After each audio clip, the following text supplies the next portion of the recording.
Thank you Archana madam.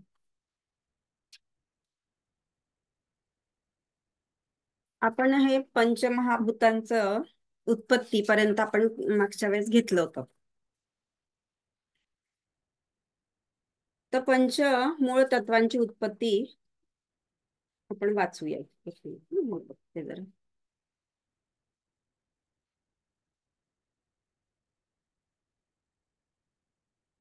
हा, तर मायेपासून त्याची निर्मिती होते. आधी मायेची उत्पत्ती होते, पहिले ब्रह्माची आणि मग मायेची. हे वाचलं होतं मला वाटतं आपण ना.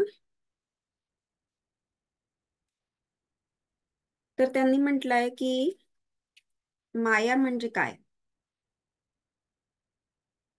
तर मायाचं सगळ्यात महत्वाचं एक्झाम्पल आपण घेतलं होतं की रज्जू आणि सर्प.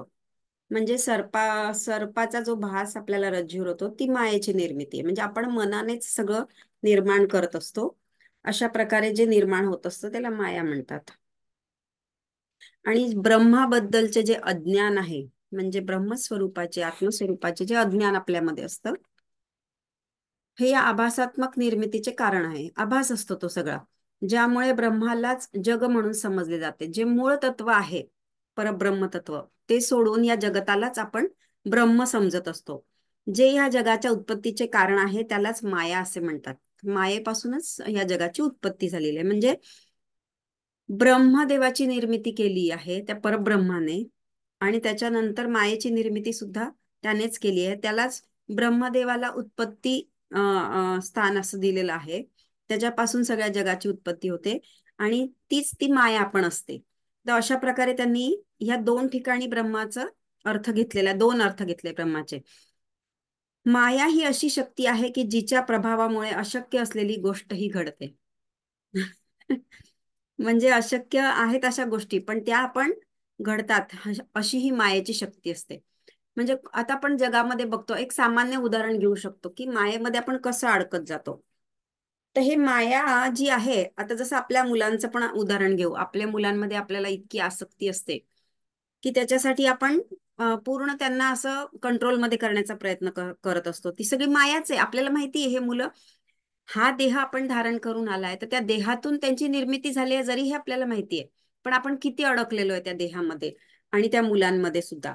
तर हे सगळं मायेचंच प्रकरण असतं. ती सगळं आपल्याला असं दाखवत असते. बऱ्याचशा गोष्टी, खोटे आरोप असतात, येतात कोणावर, काही कशामध्ये काही प्रॉब्लेम असतात, काही खऱ्या गोष्टी पण नसतात. तर त्याच्यामध्ये माणूस किती अडकतो हे रोजच्या जीवनामध्ये आपण बघू शकतो. या माया शक्तीनेच त्या अपरिवर्तनीय ब्रह्मापासून हे परिवर्तनीय जग निर्माण झालेलं आहे.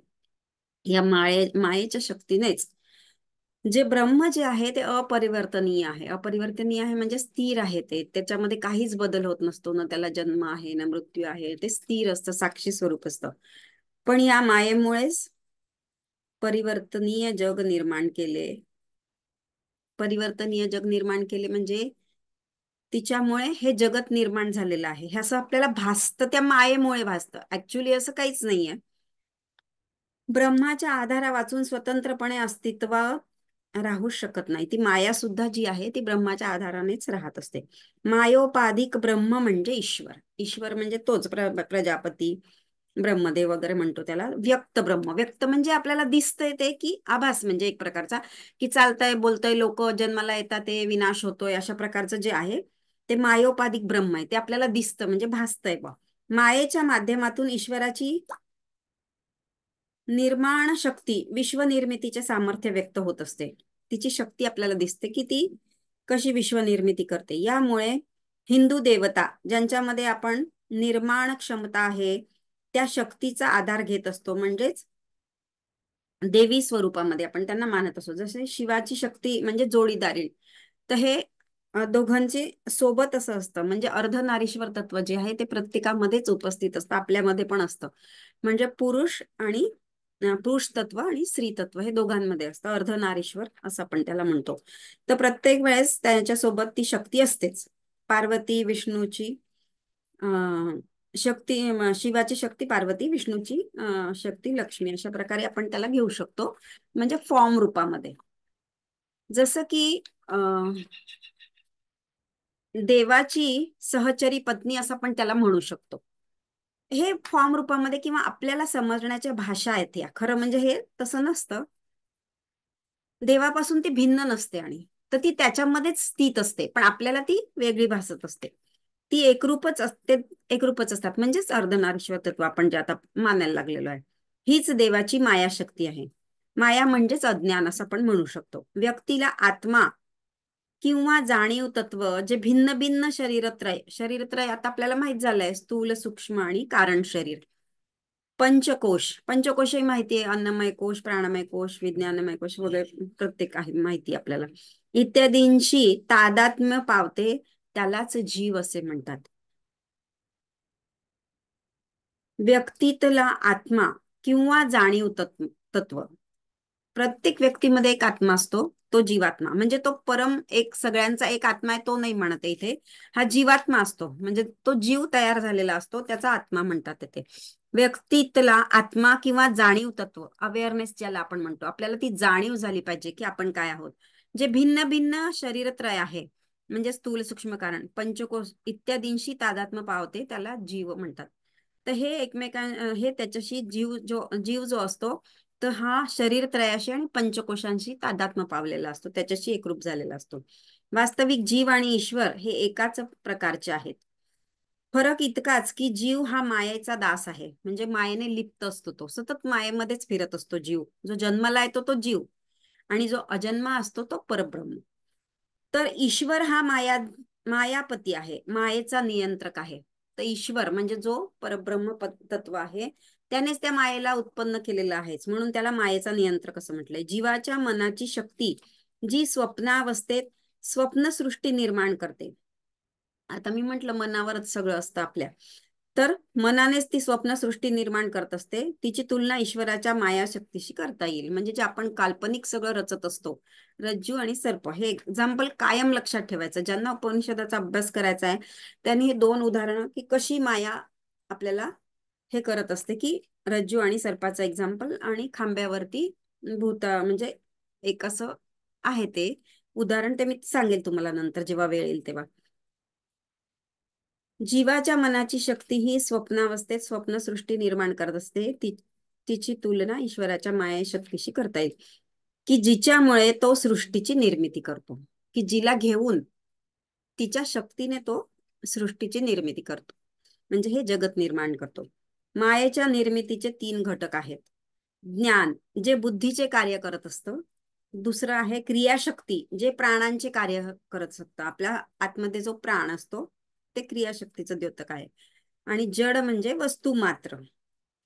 तर ह्या तीन गोष्टी आहेत, त्याच्याने हे कार्य सुरू असतं मायेच्या निर्मितीचं. हे तीन घटकच या सृष्टीच्या उत्पत्तीशी निगडित आहेत.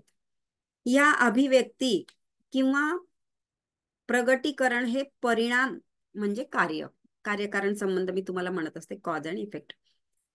आता ह्या अभिव्यक्ती किंवा प्रगटीकरण म्हणजे क्रियाशीलता म्हणा किंवा ज्ञान बुद्धीचे कार्य, हे सगळे जे आहे ज्यांचं जे प्रगटीकरण आहे, म्हणजे जे आपल्याला दिसतं त्यांचं कार्य, त्यालाच परिणाम म्हणजे कार्य म्हणतात, म्हणजेच इफेक्ट म्हणतो इंग्लिशमध्ये आपण त्याला.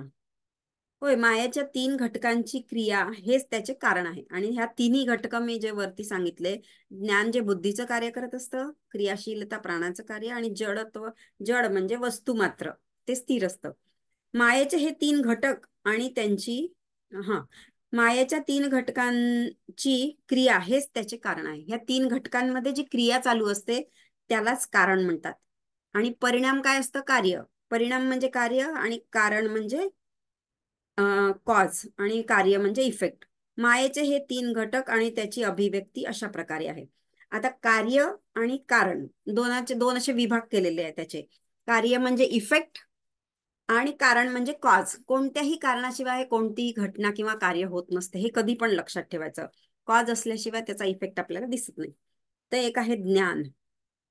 तर हे जे ज्ञान आपल्याला मिळतं ते कोणत्या तत्वातून मिळतं? तर सत्व म्हणजे गुण, आपले सत्वगुण जो आहे त्याच्यातून ज्ञान मिळत असतं. आणि कार्यक्षमता म्हणजे सतत माणूस जो कार्यरत असतो त्याला रजस गुण म्हणतो आपण त्याला. आणि तिसरं आहे निष्क्रियता, तुष्णी भाव म्हणजे जडत्व.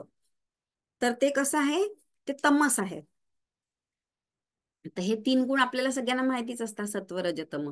तर त्याच्यामध्ये कोणते कोणते कार्य असतात आणि त्याचं कार्य आणि कारण म्हणजे कॉज अँड इफेक्ट काय असतं याचं त्यांनी भाग करून सांगितलेले आहे.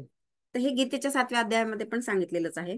निर्मितीच्या या 3 घटकांमुळे, हे जे 3 घटक सांगितले निर्मितीचे, ज्ञान, कार्यक्षमता आणि निष्क्रियता, आणि गुणांमुळे, गुण कोणते, 3 गुण आपल्याला जे सांगितले आहे सत्वरजतम, गुणांमुळे मायेला काय म्हटलंय, त्रिगुणात्मिका म्हटलेले आहे. तर मायेचं हे दुसरं नाव त्यांनी सांगितलं आपल्याला की त्रिगुणात्मिका.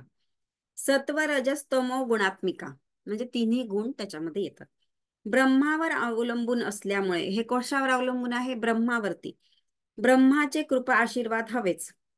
मायेला ब्रह्माश्रया असे म्हटले आहे, तर त्याच्या कृपा आशीर्वादाने तिला ब्रह्माश्रया असे पण नाव दिलेले आहे. हे सगळे मायेचे सगळे नाव आहे, उपाधी आहेत त्या सगळ्या.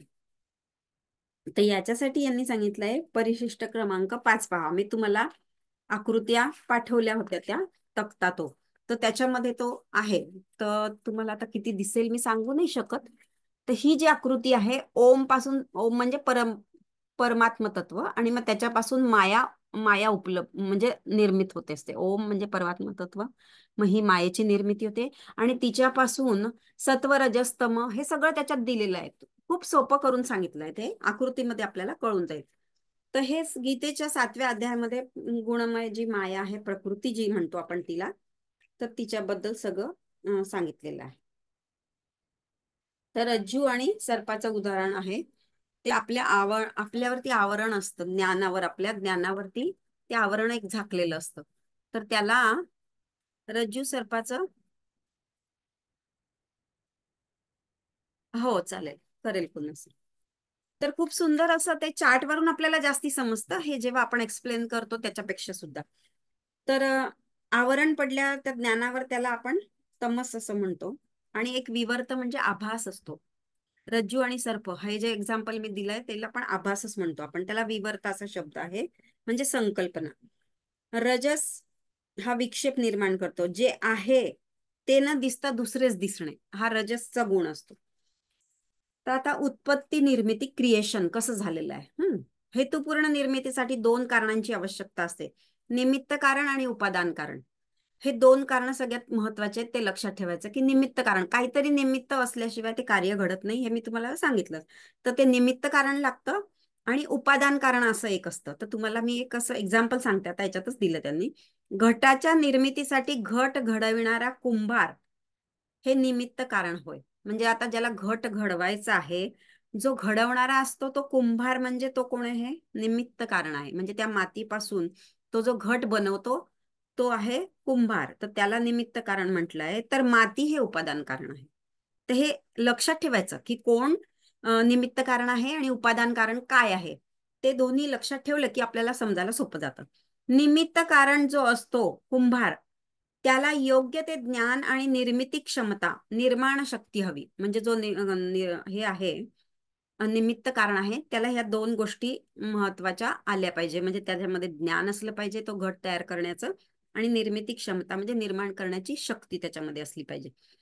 वस्तूचा कर्ता निर्मिती हा तिचा जाणकार असायला हवा. तर तोच कर्ता जो आहे तो निर्मिती आणि तिचा जाणकार. कुंभाराला घटाचे ज्ञान असतेच, आपल्याला माहिती असते. हे विश्व जगत ही ईश्वराची माया शक्तीद्वारे केलेली निर्मिती आहे. तर हे जे जगत निर्माण केलेलं आहे ते ईश्वराच्या मायाशक्तीने निर्माण झालेलं आहे. जगात अस्तित्वात असलेली प्रत्येक वस्तू ही काही हेतुपूर्ण, हेतूशी निगडीत असते. कोणती पण वस्तू जी प्रत्येक निर्माण झालेली आहे, अस्तित्वात आहे, ती कोणत्या ना कोणत्या हेतूशी निगडीत असते. हेतुरहित, अनावश्यक, निरुपयोगी असे काहीच असू शकत नाही. हे अगदी आपल्याला लक्षात ठेवायचं. बरेच वेळा आपण या शब्दांचा उल्लेख करत असतो. याचा काय उपयोग आहे, हे काय कामाचं आहे, हे कशाला आहे, मग असंच का झालं. तर हे वापरायचे नाही आता शब्द. आता आपण कसं आहे, ज्ञान मार्गाकडे चाललोय, तर आपल्या बोलण्यावर सुद्धा कंट्रोल आला पाहिजे की कोणते शब्द कुठे कसे वापरायचे. तर त्यांनी हे सांगितलंय की जगामध्ये कुठलीही वस्तू अनावश्यक, किंवा जी घटना पण घडतात, किंवा जेही काही असतं ते सगळं त्याच्या मागे काही ना काही कारण असतं. प्रत्येक गोष्ट ही निसर्गा नियमानुसारच असायला हवी. मानवाला वाटत असेल की त्याने निसर्गावर विजय मिळवला आहे, परंतु वस्तुस्थिती अशी आहे की निसर्गाला योग्य तऱ्हेने समजावून घेतल्यानंतर निसर्गाशी केलेली ती एक तडजोड आहे. तर मानवाने निर्मित बऱ्याच गोष्टी आपल्याला आहे, तरी पण निसर्ग किती श्रेष्ठ आहे. आता आपण जे लोक हे याला मेडिटेशनला किंवा या ध्यानाला जोडले गेले त्यांना माहिती आहे की निसर्गाचे चमत्कार कसे असतात. आणि म्हणूनच आपण धन्यवादाचा जो क्लास घेतला होता त्याच्यामध्ये निसर्गाला आपण धन्यवाद दिले होते, कारण निसर्गापासून इतक्या गोष्टी आपल्याला मिळत असतात, तर आपण त्याला धन्यवाद देणं जरुरीच असतं. तर त्यांनी तेच सांगितलंय, निसर्गाशी केलेली एक तडजोड असते ती. विश्वाच्या उत्पत्तीतील निमित्त कारण व उपादान कारण कोणते. आता हे घटाच्या निर्मितीचं आपण बघितलं, निमित्त कारण आणि उपादान. तर इथे ते त्याचं एक्झाम्पल देऊन आपल्याला सांगताय की विश्वाच्या निर्मितीचं जे कारण आहे, कोणतं निमित्त कारण आणि उपादान हे कोणतं आहे बा, तर ते आता सांगताय. तर असे दिसते की निर्मात्याने हे जग एखाद्या पदार्थापासून उत्पन्न केले असावे. मग प्रश्न उभा राहतो की हा पदार्थ कोणी उत्पन्न केला. हे स्पष्टच आहे अगदी उघडपणे की जिने प्रत्येक गोष्ट निर्माण केली आहे अशा अनामिक वस्तूचाच तर आपण शोध घेत आहोत, तेव्हा ईश्वर देखील अशीच वस्तू असावी की जिच्यापासून ही सृष्टी उत्पन्न झाली असली पाहिजे. म्हणजे सृष्टी निर्मितीत ईश्वर हे निमित्त कारण म्हणजे कुंभार. तर सृष्टी निर्मितीमध्ये ईश्वर हे काय झालं, निमित्त कारण आहे आणि उपादान कारणही आहे. म्हणजे ती माती जी आहे ते दोन्ही हे एकच आहे. कोण आहे तर हा ईश्वर ज्याला आपण म्हणतो तो निमित्त कारण पण आहे आणि उपादान कारण पण आहे. याची तुलनाच करायची झाली तर कोळी आणि त्याचे जाळे याच्याशी करता येईल. कोळी आपले जाळे विणण्याकरिता आपल्याच शरीरातून लाळेतून तंतू निर्माण करून त्याचा उपयोग जाळ्याच्या निर्मितीसाठी करतो. आता हे सगळ्यांना माहिती आहे की कोळी जो असतो, घरामध्ये जाळे लागतात, तो आपल्याच लाळेपासून ते जाळं निर्माण करत असतो आणि त्याच्यामध्ये ते विणून विणून विणून ते मोठ्या प्रकारे आपल्याला ते सगळं प्रक्रिया माहिती आपल्याला. तर त्या हे एक्झाम्पल त्यांनी याच्यासाठी सांगितलं की हा जो परम ईश्वर आहे तोच निमित्त कारण पण आहे आणि उपादान कारण पण आहे. तोच आहे आणि त्याच्यापासूनच हे जग त्याने स्वतःच निर्माण केलंय. तर ही गोष्ट लक्षात ठेवायची आणि हे कोळ्याच्या जाळ्याचं उदाहरण लक्षात ठेवायचं म्हणजे आपल्याला बरोबर समजेल. म्हणजे कोळी हा निमित्त तसे उपादान कारण आहे, दोन्ही आहे. म्हणजे तोच कोळीच आहे, निमित्त कारण आहे. पण वरच्या एक्झाम्पल मध्ये काय सांगितलंय, कुंभार हा निमित्त कारण झालेला आहे आणि उपादान कारण म्हणजे माती आहे. तर इथे हे सृष्टीच्या निर्मितीसाठी त्यांनी हे समजून सांगितलं. उदाहरण द्यायचे झाल्यास स्वप्नामध्ये मनाकडून होणारी स्वप्न सृष्टीची निर्मिती. दुसरे एक उदाहरण त्यांनी सांगितलं आहे की स्वप्नामध्ये आपल्या मनाने आपण स्वप्नसृष्टी निर्माण करतो. सगळं स्वप्न हे सगळ्या मनाचेच विकार असतात. विकार म्हणजे विकार नाही म्हणू शकत, सगळं आपल्या मनानेच ते तयार केलेलं असतं आणि आपणच त्या स्वप्नामध्ये असतो. सगळं आपणच होत असतो. जे पण काही आपल्याला स्वप्न दिसतं, जसं स्वप्नात दिसलं की आपण राणी झालेलो आहे, राजा झालेलो आहे, तर आपणच ते सगळं झालेलं असतो. तर हे मनोनिर्मित सगळं असतं. येथे जीव ह्या जाणीवेच्या संदर्भाने निमित्त कारण होतो. तर जीव जो असतो तो जाणीवेच्या संदर्भाने निमित्त कारण होतो. तसाच स्मृतींच्या संदर्भाने उपादान कारणही होतो. स्मृती असतात त्याच्या, त्यामुळे त्या स्वप्नामध्ये त्या सगळ्या स्मृती साठलेल्या त्या आपल्याला त्याला दिसत असतात, म्हणजे आपल्यालाच. तर दोन्ही प्रकारे तो कारण मग तिथे तेच होतो. जाणीवेच्या संदर्भाने निमित्त कारण होतो, म्हणजे ती जाणीव असते त्याला की आपण कोणीतरी आहोत. झोपून जरी गेलो गाढ तरी स्वप्नामध्ये ती जाणीव आपल्याला त्याला होत असते की मी विशिष्ट आहे. आणि त्या स्मृती ज्या असतात त्याच्या या जन्माच्या म्हणा किंवा पूर्वजन्माच्या, तर ते स्वप्नामध्ये त्याला दिसत असतं. त्या स्मृतींपासूनच स्वप्नसृष्टीतल्या सर्व जड वस्तू निर्माण झालेल्या असतात. त्याच्यातूनच त्या निर्माण झालेल्या असतात. म्हणून सृष्टीच्या निर्मितीत निमित्त कारण आणि उपादान कारण ही दोन्हीही एकाच निर्मात्यामध्ये आढळतात. त्यांनी शेवट त्याचा कन्क्लुजन हेच काढलं की दोन्ही तोच आहे. कारण हे कार्यातच अनुस्यूत असते. मी तुम्हाला म्हटलं काहीतरी कारण असल्याशिवाय कोणतं कार्य घडत नाही. तर ते कारण जे असतं ते कार्यातच अनुस्यूत असतं, म्हणजे कार्याच्या आतमध्ये स्थित असतं. अशा रीतीने हे नामरूपात्मक अखिल वस्तू जगत म्हणजे जे विश्व आहे नामरूपात्मक, म्हणजे त्याला नाम असतं, गुण असतं, रूप असतं.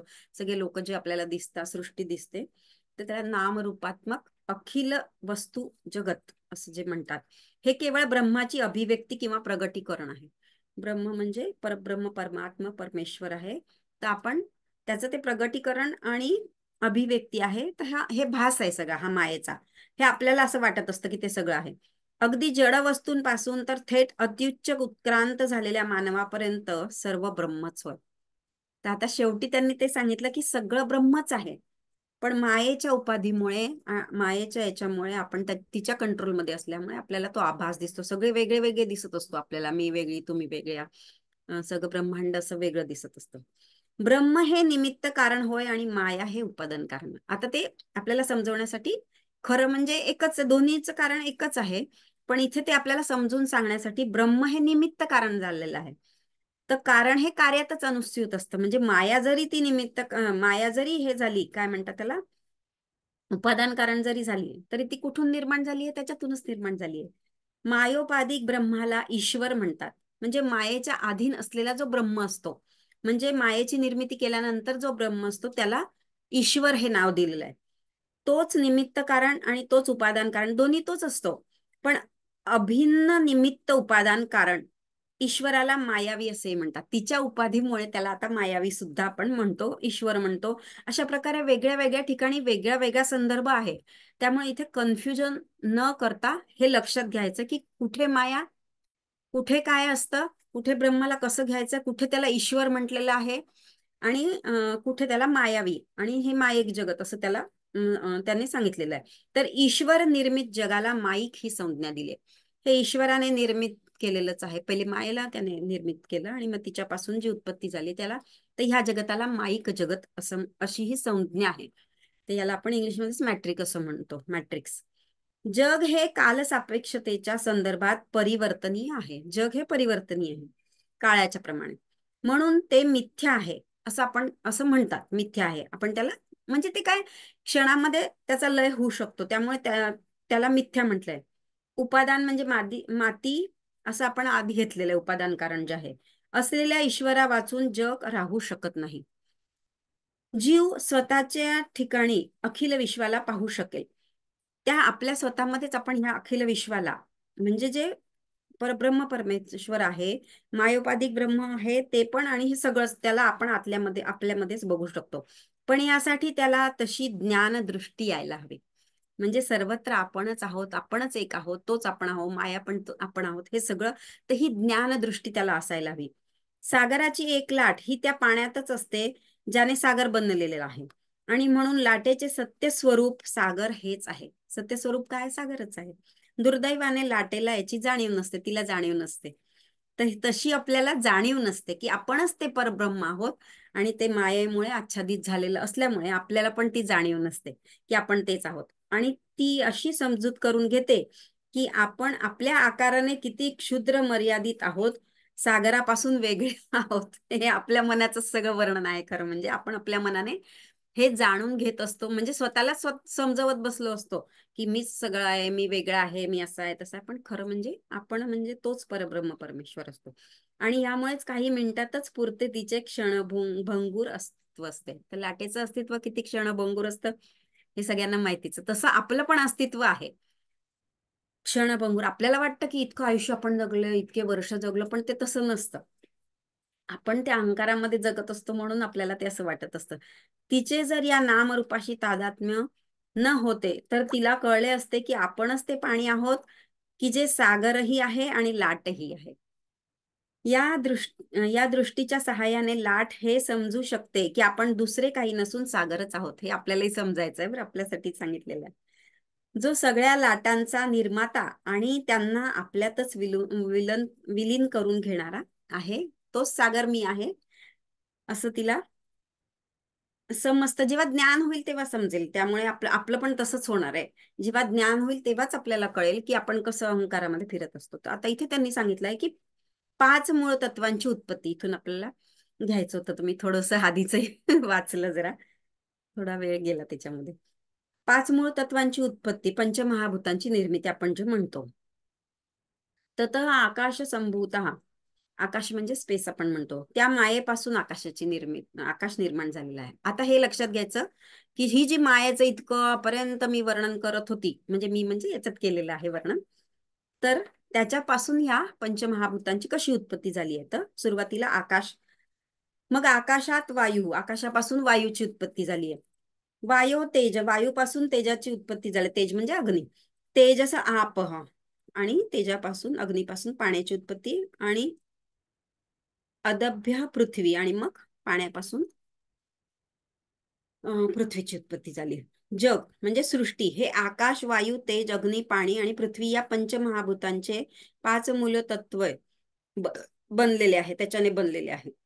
ह्या पंचमहाभूतांच्या मिश्रणाने, एकत्रीकरणाने त्याची निर्मिती झालेली आहे. कशाची?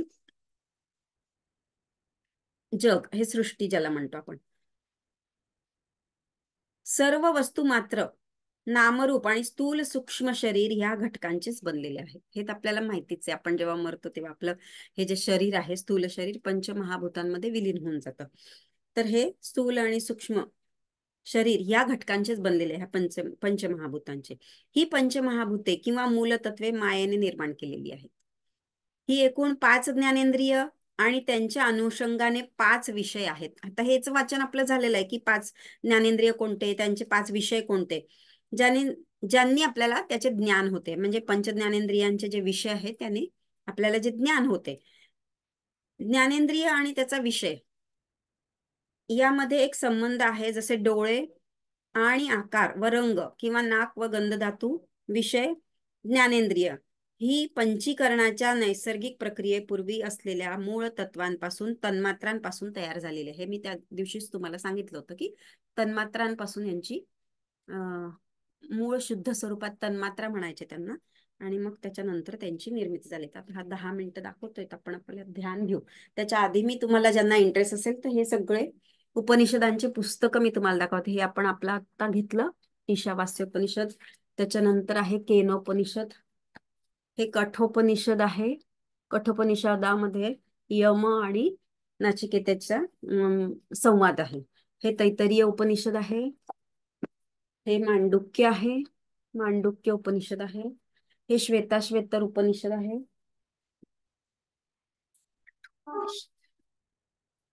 हे थोडं मराठी कठोपनिषद असल्यामुळे हे थोडं मोठं आहे पुस्तक, पण ओरिजिनल जे आहे गीता प्रेसचं ते छोटं आहे कठोपनिषद. आणि हे छांदोग्य उपनिषद आहे, जे मी म्हंटल होतं की सगळ्यात मोठं असतं हे, आणि याच्यापेक्षा मोठं आहे बृहदारण्यक उपनिषद. आणि ऐतरीय उपनिषद सुद्धा आहे, छोटं आहे ते पण. आणि याच्या बरोबरच कधी पण, म्हणजे शास्त्रवेत्ते लोक आहेत त्यांनी सांगितलेलं आहे आपल्याला की त्याच्या बरोबरच ब्रह्मसूत्राचा अभ्यास करणं खूप जरुरी आहे. हे ब्रह्मसूत्र आहे. आणि ह्या सगळ्यांच्या बरोबर सगळ्यात महत्वाचं म्हणजे गीतेचा अभ्यास करणं. जर तुम्ही गीतेचा अभ्यास करत असाल तर तुम्हाला हे ज्ञान अगदी इझिली समजेल. तर याला प्रस्थानत्रयी म्हणतात. हे मी त्या दिवशीच, पहिल्या दिवशीच तुम्हाला सांगितलं होतं की या तिघांचा अभ्यास सोबत सोबत करायचा असतो. तर आता आपण ध्यानाकडे वळूया. हे थोडे पुस्तक मला वाटलं तुम्हाला दाखवायचे, ज्यांना इंटरेस्ट असेल ते करू शकता. काय म्हणताय? लेखक, लेखक तर शंकराचार्यांचं भाष्य आहे, लेखक नाही म्हणतात त्याला. तर हे सगळे गीता प्रेसचे आहे ते शंकराचार्यांच्या भाष्यावरती आहे. तर आपण ध्यानाकडे वळू. आज थोडस वेगळं ध्यान घेणार आहे. खरं तर 7च मिनिटं राहिले, पण करूया आपण. आज आपण फॉरगिव्हनेस म्हणजे माफी, याच्यावरती ध्यान घ्यायचंय आपल्याला. सगळ्यात महत्वाचं आहे ते की प्रत्येक व्यक्तीला, आपण जितकेही लोक आहे, कोणाशी ना कोणाशी आपल्याला प्रॉब्लेम असतो. घरातले म्हणा, बाहेरचे म्हणा, कोणी ना कोणी. म्हणजे स्पष्ट शब्दात सांगायचं की दुश्मनी असते आपली त्यांची, घरामध्ये म्हणा, बाहेर म्हणा. कोणाचं कोणाशी पटत नसतं काही लोकांशी, आणि इतका द्वेष असतो प्रचंड प्रमाणात की त्या व्यक्तीचं तोंडही आपल्याला पाहावंसं वाटत नाही. तर अशा व्यक्ती ज्या आपल्या जीवनामध्ये आहे त्यांना माफ करायचं सगळ्यात महत्वाचं. त्याच्याशिवाय आपली गती नसते, आपण पुढे नाही जाऊ शकत. तर याच्यावर आपल्याला ध्यान घ्यायचंय आज. तर सगळ्यांनी डोळे बंद करायचे आहे आणि श्वासाकडे लक्ष द्यायचंय.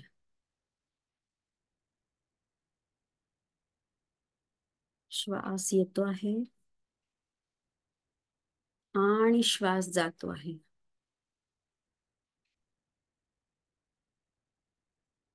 पूर्ण लक्ष आपल्या श्वासाकडे असायला हवं.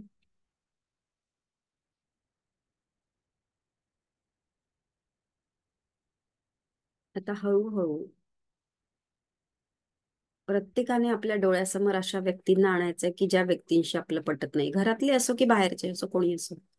जे लोक बाहेर जॉब वगैरे करतात, कोणी टीचरचा जॉब करतं, कोणी बँकेत, जे जे लोक वर्किंग आहे, तिथे ज्यांच्याशी आपलं पटत नाही, त्यांना डोळ्यासमोर आणून हा फॉरगिव्हनेसचा अभ्यास आपल्याला करायचा आहे, माफीचा. तर त्या व्यक्तींना आज आपल्याला सगळ्यांना माफ करायचंय. त्यांनी तुम्हाला कितीही त्रास दिलेला असो,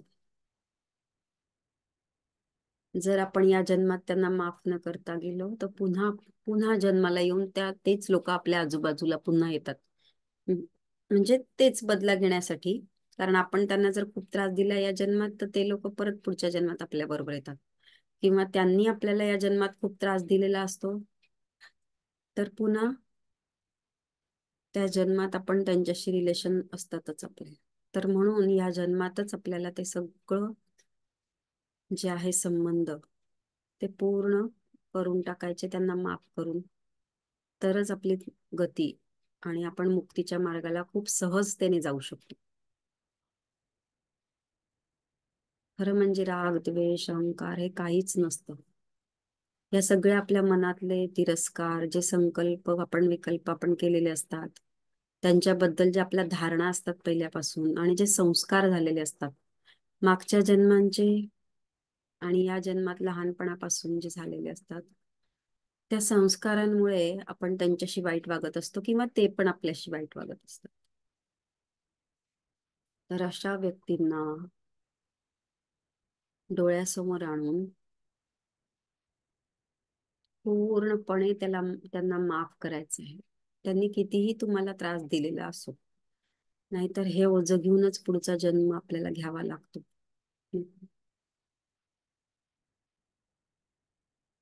मनाने पूर्णपणे त्यांना माफ करा. त्यांना म्हणायचं, I am sorry, please forgive me, I love you, thank you. ज्यांना इंग्लिशमध्ये नसेल म्हणायचं, त्यांनी मराठीत म्हणू शकता.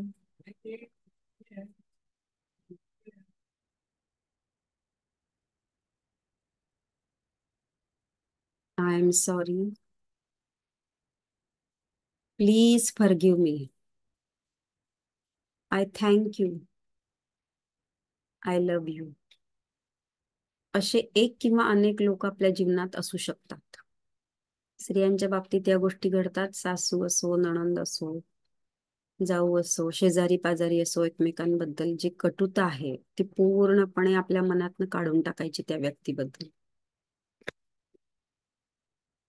I am sorry, please forgive me, I thank you, I love you.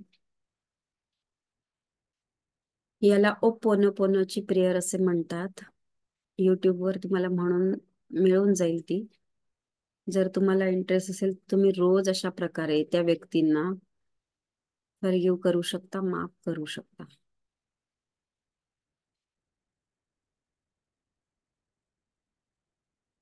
I am sorry, please forgive me, I love you, I thank you. अशा व्यक्तींना इमॅजिन करून प्रॉपर पण त्यांच्याकडे बघतो आहे आणि डोळ्यात डोळे टाकून त्यांना पूर्णपणे आपण माफ केलेलं आहे असं व्हिज्युअलाइज पण करायचं आणि फील करायचंय मनाने.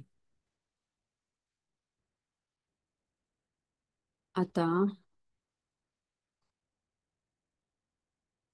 व्हायलेट कलरची जी फ्लेम आहे, प्रकाश व्हायलेट कलरचा,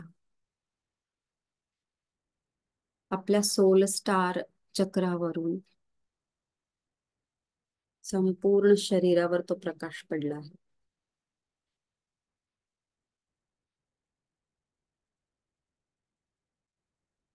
हा जो द्वेष आपल्याला प्रत्येक व्यक्तीबद्दल वाटतोय, प्रत्येक म्हणा किंवा ज्या विशिष्ट लोकांबद्दल राग येतो आहे, त्यांना माफ करण्यासाठी ज्या आपल्या भावना आहेत त्या व्यक्तींबद्दल,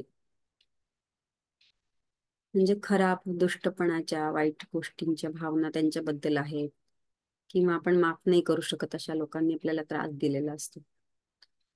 त्या पूर्ण इमोशन्स त्या व्हायोलेट फ्लेम मध्ये विलीन झाल्या आहेत. अशा प्रकारे इमॅजिन करायचंय सगळ्यांनी. पूर्णपणे जे तुमच्या मनात त्या व्यक्तीबद्दल असेल ते सगळे भाव त्या फ्लेम मध्ये, त्या प्रकाशामध्ये पूर्णपणे विलीन झालेले आहेत.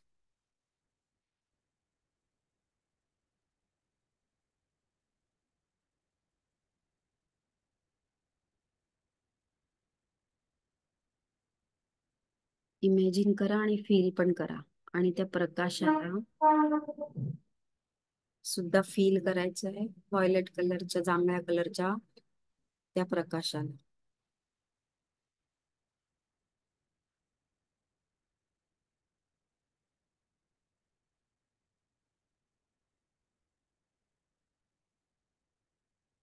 पूर्णपणे मनामध्ये जे असेल आपल्या, ते पूर्ण काढून टाका आज. त्या व्यक्तीबद्दल कुठलेही भाव मनात ठेवू नका वाईट. आणि त्यांना माफ करून द्या. पती असो, पत्नी असो, मुलं असो, सासू नणंद असो, आई वडील असो, भाऊ बहीण